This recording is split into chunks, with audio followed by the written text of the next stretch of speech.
بس رمضان کی سب سے بڑی تیاری کیا ہے کہ اپنے دلوں کو صاف کر لو پہلے سے، کہ جس دل میں نفرت ہو، بغض ہو، کسی کے لیے غصہ ہو، کسی کے لیے کیا کیا جذبے ہوں، دل صاف کرنا۔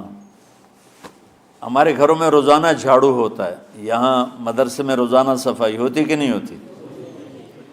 چونکہ دنیا کی اصل گندگی ہے تو جھاڑو ہاتھ سے نہیں چھوٹ سکتا۔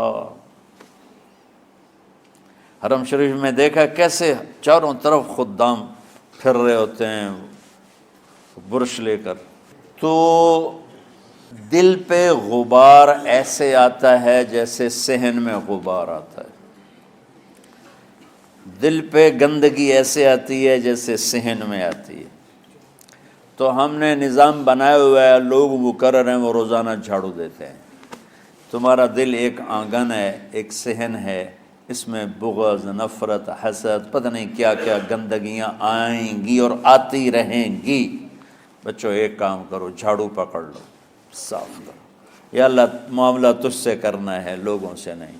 کسی نے برا کہا، کسی نے غیبت کی، کسی نے گالی دی، کسی نے دھکا دیا، کسی نے حق مارا، کسی نے کچھ کیا، یا اللہ تیرے سپرد میں نے اپنے دل کو سب سے صاف کیا، میں نے اپنے دل کو سب سے صاف کیا۔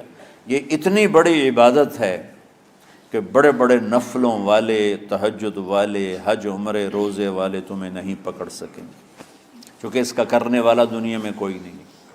نفل پڑھنے والے تو بے شمار ہیں، عمرے کرنے والے بے شمار ہیں،